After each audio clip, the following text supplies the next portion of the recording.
Hi, writers. It's time to get in formation. Welcome back to Baby Girl Book Club, where today we'll be talking about Iron Flame by Rebecca Yarros. Did that get you? That got me. That I was was pretty funny. actually going to ask, do you have an intro that you guys say No, I for haven't. this? We're still in the infancy here, right? This is going to be episode 4. So, yeah, we haven't really come up with a good little intro or anything like that. And I know some people aren't really keen on podcasts that do that every time, but I don't care. Yeah. All right. So today we're talking about Iron Flame. Back by popular demand, we have Princess Capella here with us today. Hello. Yeah, welcome back. Thank you. I actually don't know that anybody wants me back after my opinions on the last episode, which is interesting filming this, just a short span afterwards and not seeing any type of reaction. So Right, yeah. So maybe people will hate me. or maybe they'll love you. Honestly, I think this series is pretty divisive. Yeah. Like, people love it or people love to hate it, and that's valid, you know? So what were your overall impressions with Iron Flame? Do you have a difference of opinion? A little bit. Uh-huh. I still don't like Violet. Right. And I ended up in this book having some more issues also with Xaden. Yeah. Whereas, I didn't necessarily like his personality in the first book, but I think, okay, if you don't like Violet and Xaden's relationship in the first book, it gets much worse in the second book. Agreed. That being said, the actual events of the second book, the twists and the intrigue, I think were more compelling to me than Fourth Wing. I totally agree. I mean, as I was doing notes for this episode, I was like, how are we going to talk about everything that happened in this book? Because There's so much. It's a ton. I'm not sure of the difference in page count. I thought about looking it up and then I forgot. But I don't know if Iron Flame is much longer or if it just Was crammed. Yeah, there was. Stuffed. I mean, yeah, overstuffed, Double stuffed. crust. Yeah, Yes. stuffed crust. Okay, cool. So you like it and you don't like it. Yeah, pretty Yeah, much. I would agree. We'll get into the specifics a little bit more, but there was way more going on. So it was, to me, more of a compelling read. So many twists and turns that you're like, I have to keep reading. Otherwise, well, what's going to happen if I stop? I don't know. So it was really fun in that respect, but I do agree that there were some differences in Violet and Xaden's relationship in this book that was super hard to get through, which I understand in a way because, as we know, the characters are pretty young. Mm-hmm. They have a lot going on, and there's something we learn about Xaden that I think explains his behavior slightly. But yeah, still just was kind of hard to get around. I've seen people say overall, people who loved the first book say that they did not like the second one. Interesting. Okay. Yeah, and I think there's a couple of choices that happen in this book that kind of speak to that, and I think Xaden and Violet's relationship is one of them. I think one of the characters' comeback stories, shall we say, I think is another one people didn't receive well. Well, but I think it's not meant to be received well. Right, yeah, but I just think people didn't enjoy that. Okay. Well, you're boring. As I was doing my notes for this episode, I realized that for our Fourth Wing episode, we never talked about the nickname Violence. So I just wanted to get your feelings on that little nugget before we get going. It's so bad. Yeah. It's so bad. I remember when we started reading Fourth Wing, I don't know if it was the Chinese spies in my phone or whatever, but I saw as I was online, and I think it's official merch, an official journal or something, but it was on Amazon, and it's oh, you're feeling violent, or you're a violent little thing. Full body cringe. Really dislike it immensely. And I don't necessarily agree that Violet is violent at all. Yeah, I don't agree either. It's a choice. Yes. For sure. I also don't really like it. And it's kind of a trope in a lot of romance books that, like, at some point, someone gets a dumb nickname, Okay. you know? And for the most part, it's always like little something, like little bird or little carrot or little cupcake. You can't walk around calling a guy Little Carrot. No, you cannot. But yeah, I think this kind of plays into the whole, like, oh, he gives you a nickname thing. And it kind of, this is somewhat of an enemies to lovers kind of thing, right? And it's kind of like in the beginning, the boy on the playground who's teasing you and pulling your pigtails, he's doing it because he likes you. Yeah. Kind of feeling. And I almost don't think this really is not a true enemies to lovers. no. They're barely enemies. They're like fated to be enemies almost. They're meant to Sure. be enemies, but there's really never that animosity that builds between them, I think, because their relationship progresses really quickly. Right. But I mean, I think people would agree with that, but would also call it an enemies to lover. But, Yeah. But I am totally with you. If I'm reading something that is supposed to be enemies to lovers, like, I feel like a lot of books write it as they are people who mildly annoy each other to lovers, which is not enemies. Like, if we're enemies, you need to be, like, actively trying to murder me and It my needs family. to be like Harry and Voldemort level. Right, That's yeah. what I want. Yeah, sure. So when the story starts out, Violet is in Aratia at Ryerson House with Xaden and her brother Brennan, who is not dead, and a bunch of other people. Well, pretty much everyone who survived the War Games mission went back to Ryerson House. When they're at Ryerson House, we meet a couple of the leaders of the rebellion, right? Or the revolution, however you want to say it. They are debating whether or not they trust Violet, and they are also trying to figure out what to do with these, like, 6 kids that showed up almost murdered by the commanders at Bisgaeth. Like, The other marked ones. right, should they stay and fully just join the revolution, or should they try to play it off and go back to school? Because a lot of them haven't finished their education, and they also don't have weapons, and they don't really have the time to educate these people, right? Also, we pick up this storyline about the wards, right? The ward stone, because they have a ward stone at Aratia. Brennan is, like, the one who shows her where it is, and she's trying to figure out, like, how does it work?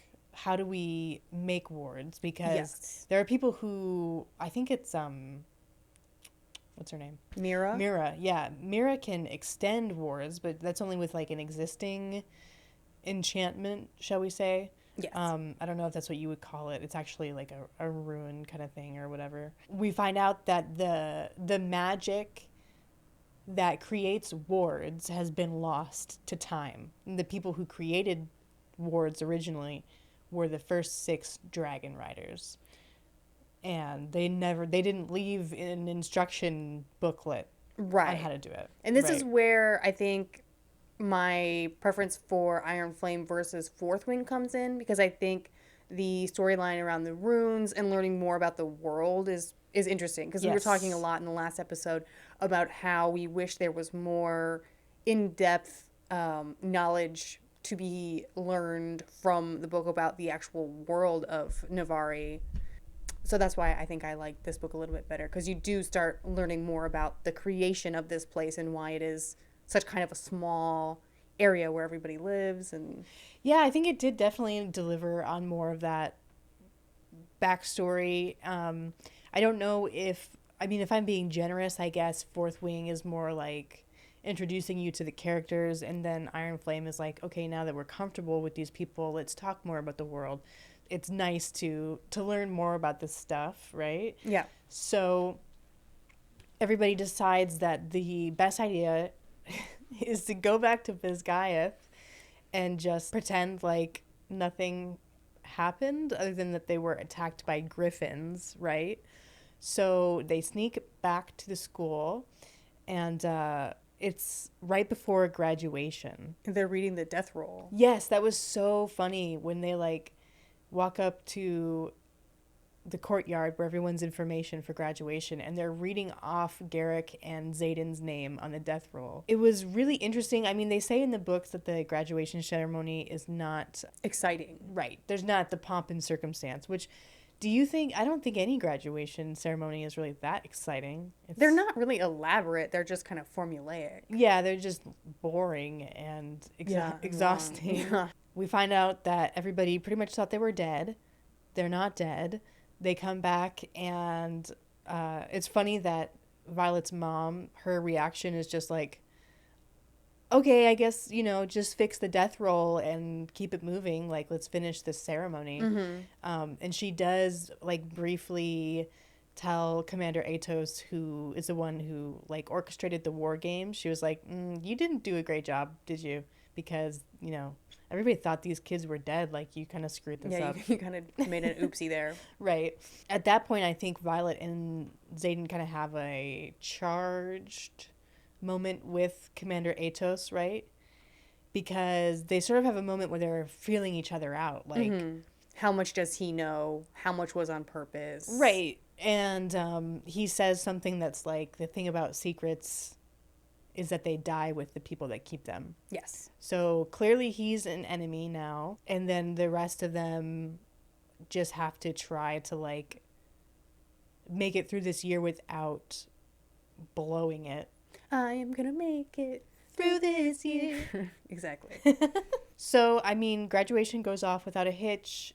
Zayden is, like, stationed at Samara? Yes, Samara. Samara. And they work out a deal. Right, yeah.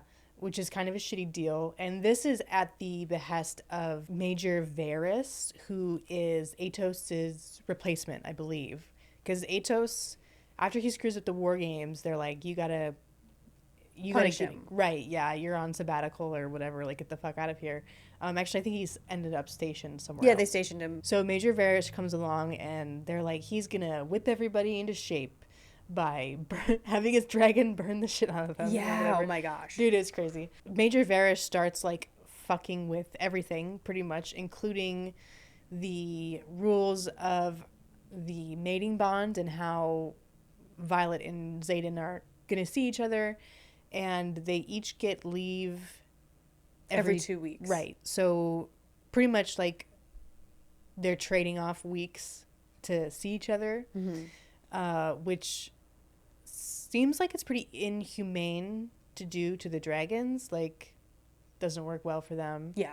But they also, I mean, it's kind of under the guise that they don't know just how long the mated dragons can go without seeing each other, because it's never really been explored. And that's kind of what they were saying in Fourth Wing, that, like, right, after a certain amount of days, it's uncomfortable. Yeah. And then they also only give them 24 hours. So it's a long flight.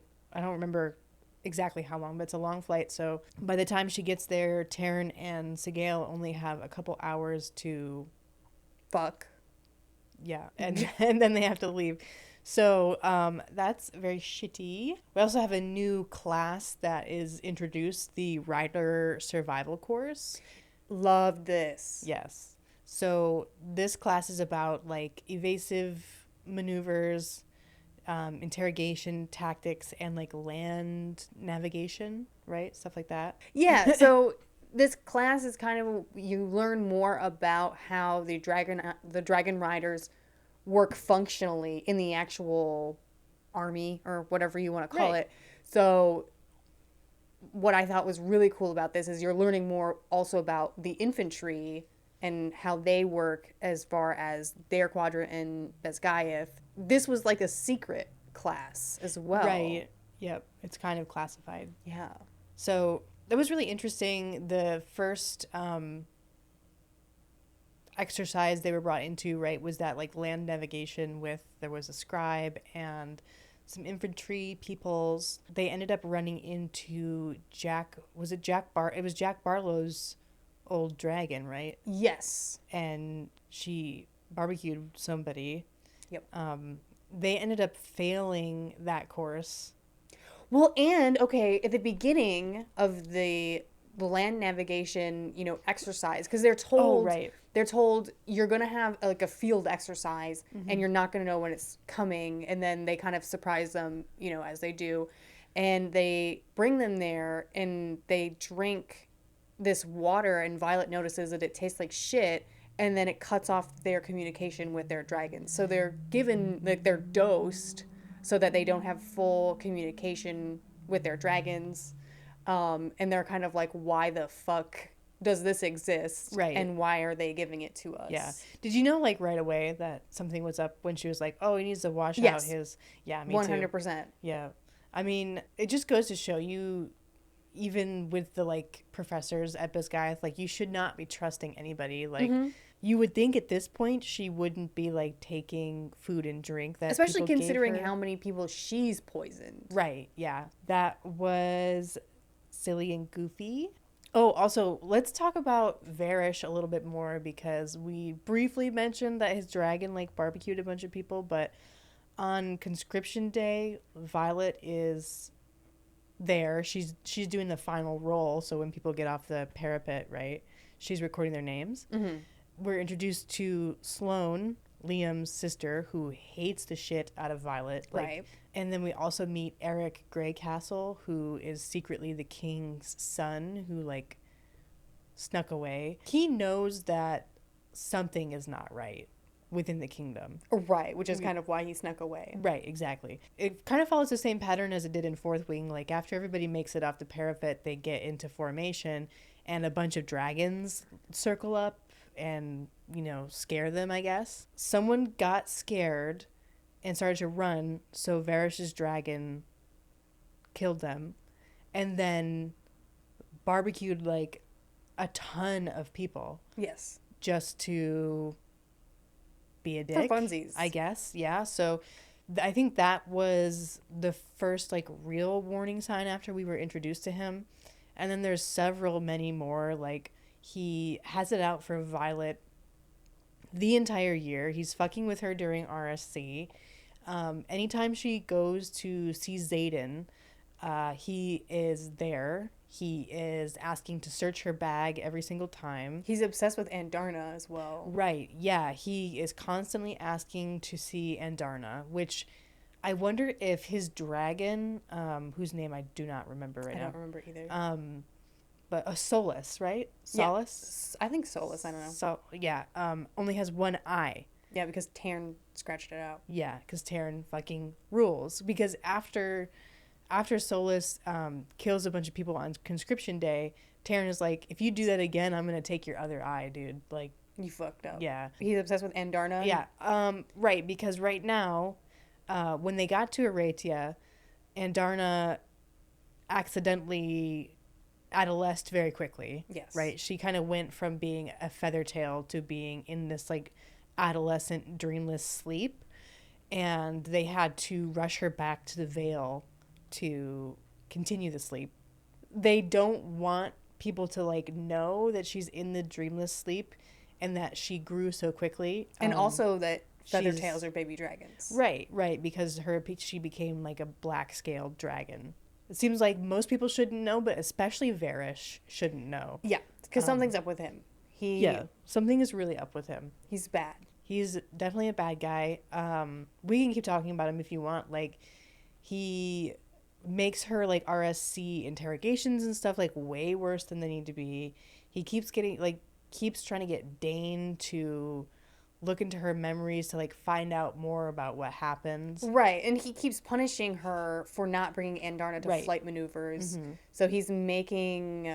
Who is the teacher for the signet stuff? He keeps forcing her to use her signet, like, over and over. Right. So that she's exhausted and Yeah, she pushing her almost burned towards out. pushing her towards burnout. He's, like, just constantly trying to get her to break to talk about what's going on with Xaden because, yeah, Varish is onto them. And just overall being a huge dick. So that's kind of what's going on at school, right?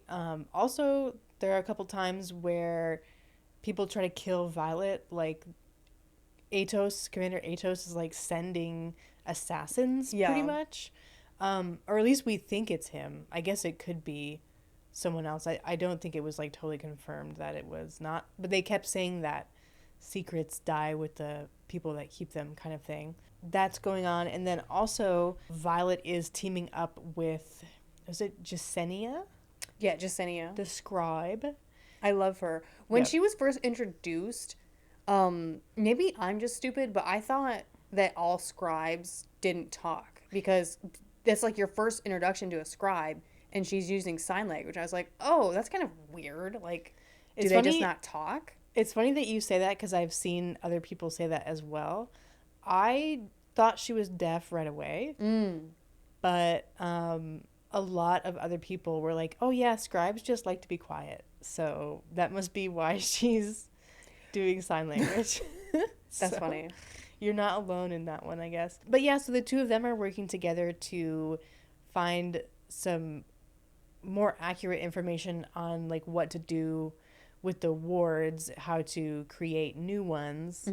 Someone is onto them there because while the two of them are together, they see somebody getting like dragged off and killed, and Jasenia tells Violet that like, oh, that guy came into the archives the other day and asked for an account of a battle at the border that didn't exist. And so I put the request in the log, and now he's dead. So, Seems like an overreaction. well, yeah, but definitely, but like obviously that they're trying to keep this secret about the venom and everything. Someone is keeping an eye on those things. So basically, as the year goes on, Violet realizes that a lot more of the professors know what's happening and choose to keep this secret for whatever reason. And Yeah, and she has her one professor that she thinks might be like an OG and for Battle Brief. But there's the professor for Battle Brief, Devera? Yeah, yeah, that seems to be on their side and trying Yes. to lean in to bring people to the conclusion that maybe there's more that's going on around that they're not privy to, and they need to kind of pay attention to what's happening. so let's talk a little bit more about Violet and Xaden's relationship in this book. Basically, after everything that happened in Fourth Wing, Violet is pissed with him because He lied to her, right, and he's like, I didn't lie, I just didn't tell you everything. which is also stupid Yeah. thing to say. And then they also start playing this game that's like, I'll tell you anything about myself if you just ask. That is so. It's so annoying. It was the worst, and it was like most of the book. Yeah, most of it. Most of the book is Xaden just being like, just ask me anything. Like the annoying girl at a slumber party. Right.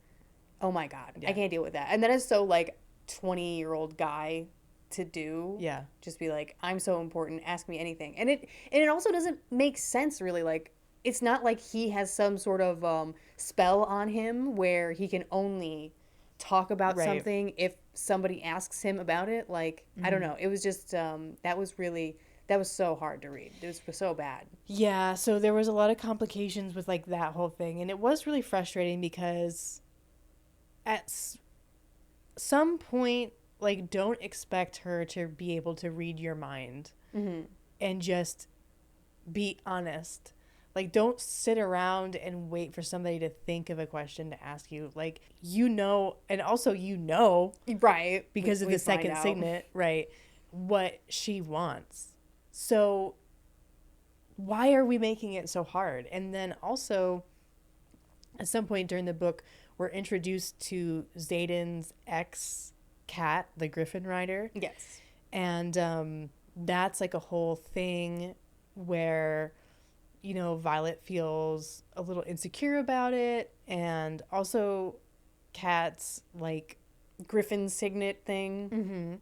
amplifies your emotions, so it is making people around her like very frustrated and everything. Like, Violet almost kills her in a sparring match, just like Xaden didn't really tell the whole truth about her up at the beginning. For like no reason. Right. He wasn't in love with her. They were betrothed because Xaden like is royalty or whatever. This all seems like Right. it should be very commonplace. Right, like in it a would world be like easy this. to just say that. Yeah, like Yeah. any person from royalty theoretically would have a similar story if there is an arranged marriage type of component in this world. Right. This would be normal, Right. kind of. Yeah, no, I agree. And that was really frustrating. I don't know, they just create this like really frustrating storyline between them having to travel back and forth all the time, not getting to see each other very much. They're playing this like 20 questions game. Xaden is like, I feel like being purposefully obtuse about Violet's feelings. But Violet is also being cringe, just being like, you lied to me for Right. the whole year. Like, Right. not everything is about you, especially if you're part of an underground rebellion attempt. Right. I mean, Xaden has a lot on his shoulders as pretty much like the leader of this rebellion. Yes. And then also, as we learn about Xaden's second signet with his intrinsic mind reading, intention reading kind of stuff, I do slightly understand why he wanted her to ask him questions, because he's getting like an abundance of information at all times. It's probably hard to differentiate between like what people are saying to you and what people are, Wanting to say or right. wanting to do. So maybe that was him like trying to play it safe, but it was super frustrating. I don't know, there are like so many little encounters that are pretty big to the overall plot. There's the time where they go to see that king to get the luminary, and then Yeah. he sicks a venom on them. That But like, chest was so convenient. yes. Like, who has a chest? Like, and what is the purpose of a chest that And how did they holds get the something? venom? I don't know. But Yeah. what is the purpose of a chest that just suspends something inside of it? Like, that's such a weirdly specific thing. And it was from Xaden's father. Yeah. I mean, maybe it's meant to hold venom. Like, I don't know. I don't know. It's, that's interesting. Yep. So I think there's probably got to be more with that character. And they said he was like a collector of things. And a collector, like, of people. And It's interesting, like the parallel between, I think his name was Takaris. yeah, something like that. Between- King Terry. Yeah, King Terry, and the Sage. I don't know if you remember this from King Terry's scene, and then like the final scenes with the venom, where, or no, not. It was King Terry and Varish. Varish's signet is that he can like tell people's weaknesses, right? So I wonder if there's something linked between the two of them, or maybe they're just similar people. It could be. Where they can kind of like intuit how to manipulate people in those ways. I also wonder, so as we learn later that like some of these characters are Venom secretly, and I wonder if Varish is possibly Venom, and maybe if Takaris is as well. I could definitely see Varish. For sure, especially with the secretly. dragon stuff, right? Yeah, because there's some they kind of talk about how there's something not right with his dragon. Right. Other than like, it seems like Varish controls his dragon more than a regular rider is able to control their dragon. So it definitely seems like there's something going on there. And also the way that he seems obsessed with Andarna. Right. I think that could also, be a reason why he's a very suspicious character to me. Right. Like, what is it that he wants to know? Or maybe just but okay. Or maybe he does know. Right. So, hold on. Okay. This is totally wild, but I just thought of this. Okay, I'm so ready. hear me out. So Varish is Venom. Mm-hmm. And because of that, he has an interest in breaking the wards at Pisgaiath. And he might know how to, like, make the wards. Okay. And then if he knows that, he would know that you need the second, or the special secret seventh kind of dragon, which is what Andarna is. So maybe that's why he was like so interested in right, because he was like, this could fuck everything up. Mm-hmm. This could fuck up the Venom supremacy. Okay. If they're able to raise the wards back up. So that's pretty interesting. What did you think about Jack Barlow's storyline? So I actually have some thoughts and feelings and prayers about Jack Barlow. Interesting.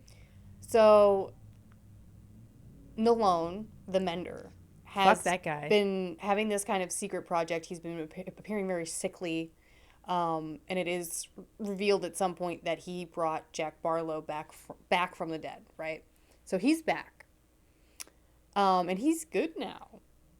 For a second, what struck me was there is a passage in Fourth Wing where Violet is sparring with Jack, and she notices that his eyes are red. Right. So I'm wondering if Jack has been a Venin he has. for much longer than is kind of let on. Yes. And well, during that fight, she feels him channel power into her too.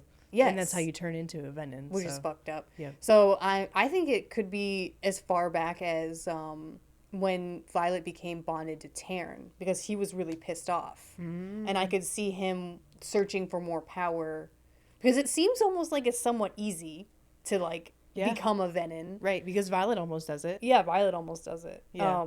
So I think that he could have potentially been a Venin for the majority of the time that he's been in this book, because he also led the little squad that wanted to kill Andarna. So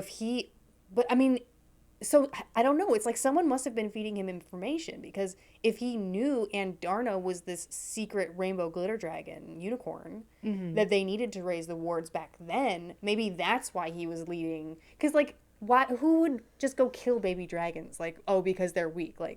Right. That's a stupid you're reason. Right. You're right. Maybe he knew the whole time. Yeah. Oh my God, that's blowing my mind. But yeah, so I wonder if he may not have been there's no way a dragon would bond him if he was Venin, because they can I don't know, but they can smell it though, can't they? They can smell. I mean, we don't know that for sure, but yes. I don't know. So it could be that he's under the control of someone, or he's getting information from someone, and then he became a Venin, or they told him how to become a Venin, or I don't know. But there's something's really going on with Jack. Yeah, maybe somebody was manipulating him beforehand. Yes. And just told him one of the dark wielders or something. Right. Just get rid of the golden dragon. Yeah. Yeah. That's so interesting. Because Varish is also part of that project with Nalone. So it could have been Varish this whole time. Right. That, that's just one of my theories. Yeah. I have theories.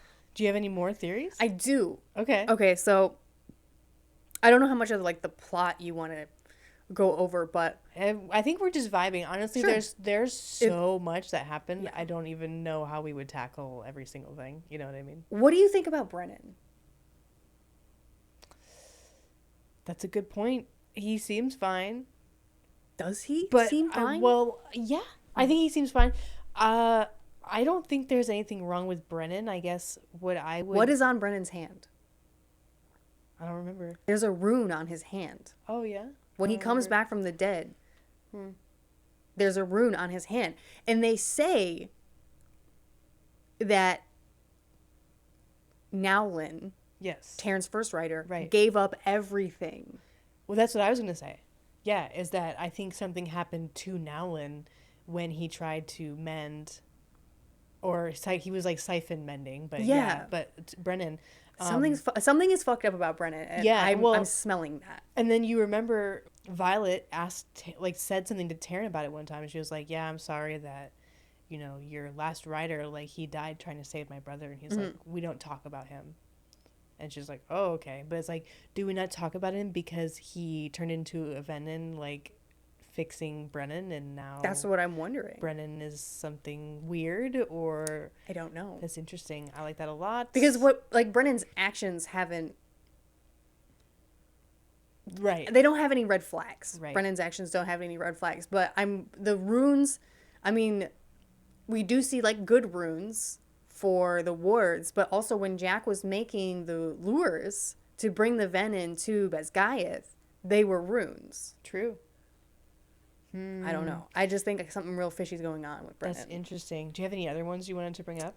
Yes. I think my last theory is the relationship between Xaden and Violet is so strong, obviously because their dragons are mated. Mm-hmm. So I guess this is kind of two things. One is that we could see Andarna choose a mate in the next book. which could create a love triangle. Ooh, I like that. I feel like she's still too baby to do that, but I Right. don't really know when dragons choose a mate.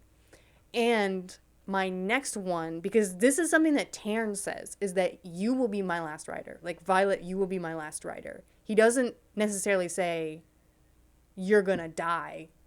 He says, you'll be my last rider. So I'm curious what would happen to Violet if Tarn died, because she has 2 dragons. Right. So would she still live? Right. And then Tarn dying would sever the bond that she has with Xaden between their mated dragons. So I'm curious, would she even like Xaden all that much if they weren't intertwined because their dragons are mated?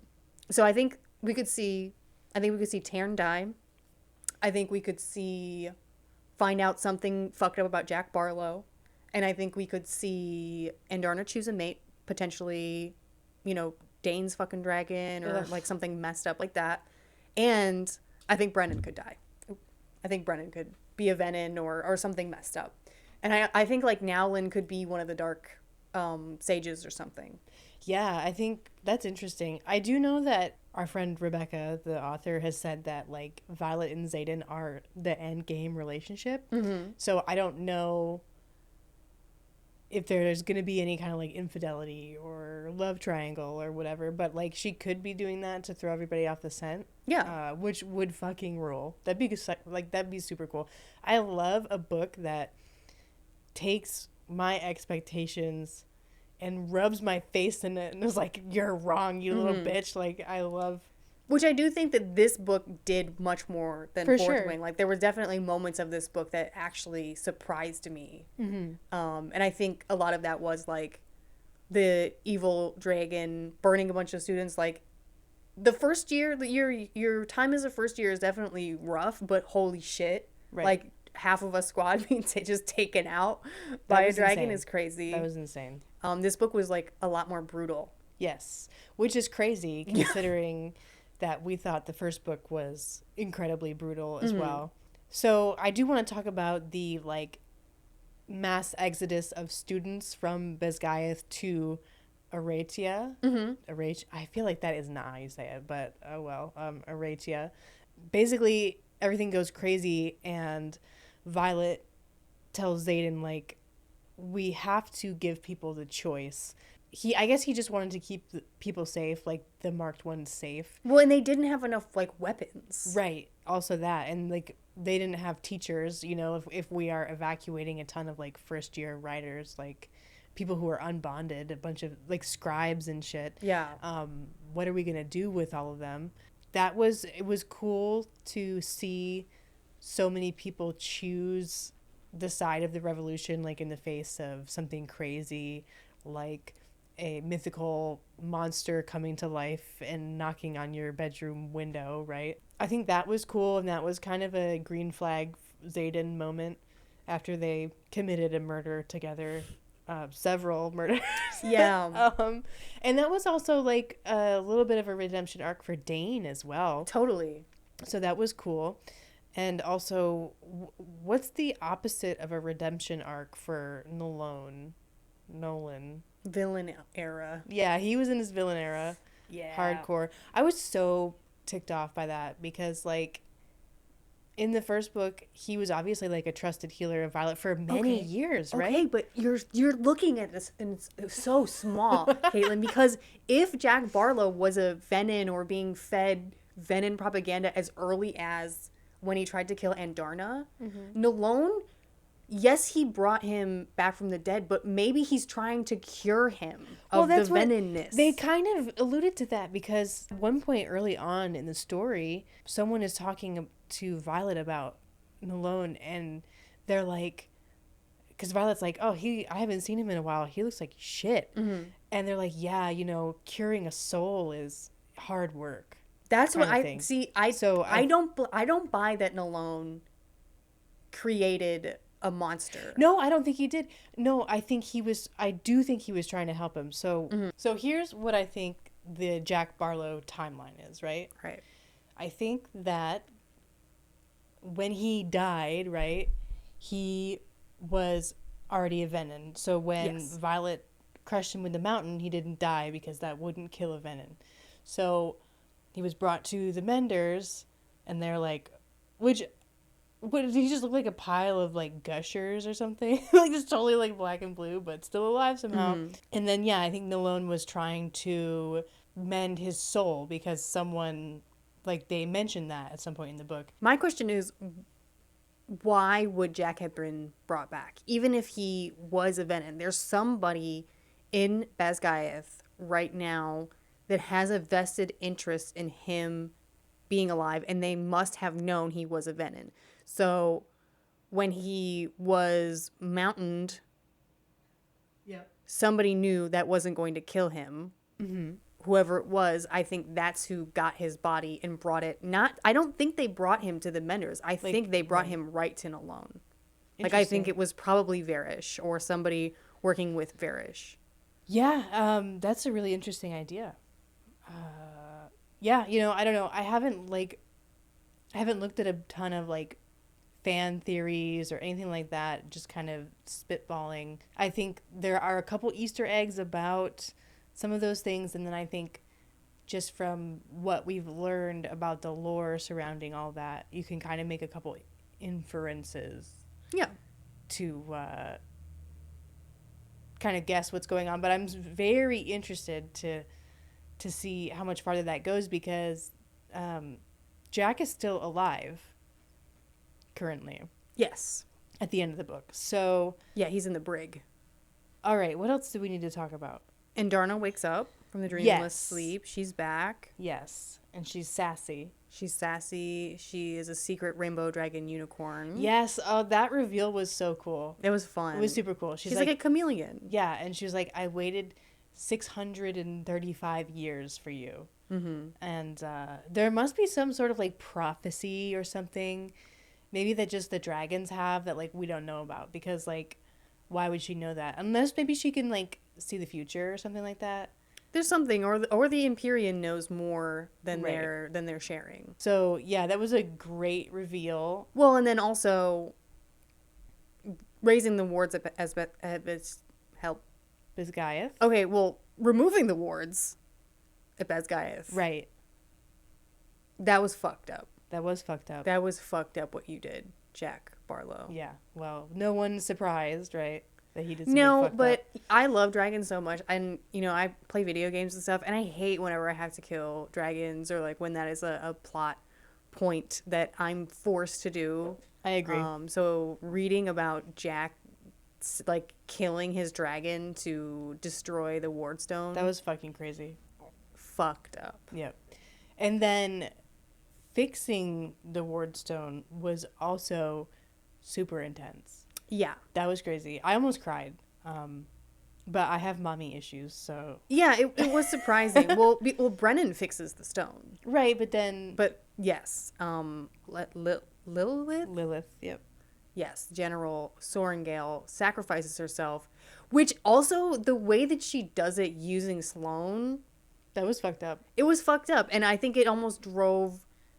I mean, she's a very flawed character, of course, for sure. Yes. The just hard assness of her, and for her to force somebody essentially to kill her, to force a 20-year-old kid, right? Yeah, to murder her. Oh my god, yeah, that was really messed up. You would think that Sloane wouldn't have a problem with it. Because Sloane spent all year saying how much she hated Violet because Violet is the daughter of General Sorengale, and General Sorengale is the one who, you know... Killed her parents. Right, helped kill all these people's parents. You would think that Sloane puts on a front that she's, like, very vengeful and very hateful. And, I mean, she does eventually come around a little bit on Violet. But, yeah, in that moment, Sloane is really fucked up about it, and I don't know if it's just because Sloane is really uncomfortable using her, like, siphon signet, or she just doesn't want to kill somebody, but you would think she would have been a little less hesitant to take the life of the person who, in her eyes, like... Literally killed her parents. Yeah, and hundreds of, 107 other people's parents. So Yeah. yeah, that was super intense. But it was kind of nice to see Lilith get a full circle, somewhat redemption, I guess. Like she tries to explain why she did what she did. She's like, oh well, you don't get it, like you don't have kids, like you would do anything to save your children. And they're like, what about everyone else's children? Right. You know what I mean? So I mean, it was probably a very difficult choice to make, and they're faced with similar choices where, they're having to choose: do we save citizens or do we save our friends? This entire series is about making those really difficult decisions. and I mean, Lilith was brainwashed for years and years to think. I wonder, like, when she knew about the Presumably venom. for a while, because Right. unless their dad was really hiding his research or True. whatever That's true. with the venom. Let's talk about the final battle a little bit. So before this, there's a meeting with Lilith, Sorengale, and Melgren, where they're like, we are going to be overrun by venom at, I think, Samara. Like, they're going to come on the winter solstice, and they're going to take, like, he's seen the outcome of that battle, and they lose. So he was trying to convince Xaden and the revolution soldiers to come to their aid, and then they realized through a couple different events that actually they're going to attack Bisgayev. And that he was lying. Well, I don't know if he was lying or if it was just kind of like... I believe it was implied that he was lying. I don't remember. You could be right. I thought it was more like diversion tactic from the venom, but I could be totally wrong. They take everybody there, and the wards fall thanks to Jack, and then, the venom and the wyverns start... Violet is doing what she can, but it sucks that, like, we're at the end of the second book, and she still cannot really aim or control her power like that much. Like, you know what I mean?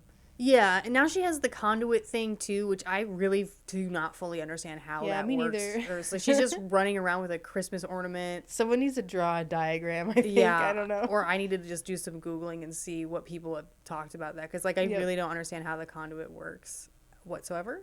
But as far as dragon riding fight choreography, I found this final battle to be very good. You think so? Yeah, it had a lot of really good tidbits in there about fighting on the dragons. Yeah, like jumping back and forth and stuff like that. That was pretty cool. Yeah, and Rhiannon too. Like, she was jumping all over the gaff. She was a badass for sure. She's so cool. Yeah. And I think Kat ended up saving Violet's life at one point, right? Yeah, I think so. And then what is the name of the guy who got his leg bit off? I think that was Sawyer. Sawyer. I knew it started with an S. Which might be, I mean, he'll probably be upset, but it might be good for Jasenia, because he was, like, learning sign language, right, to talk to her. So now all he's going to do is be, like, healing and stuff. He can't, I mean, can you ride a dragon with one leg? If they repurpose the...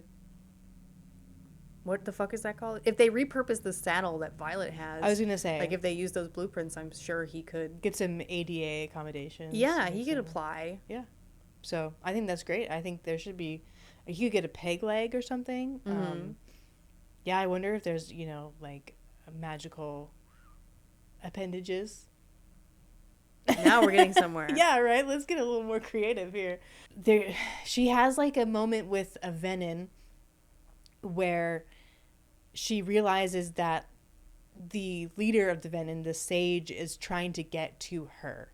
And until this point, she's been having, like, on and off dreams about this sage character, which I thought was kind of interesting. I wonder if, like, how real those dreams were. Like, is he able to... Is he projecting those? Right. Or right. Yeah. Yeah, I kind of wondered that, because I've seen that in, like, some other series where people are able to contact each other in That's dreams. kind of common. Yeah.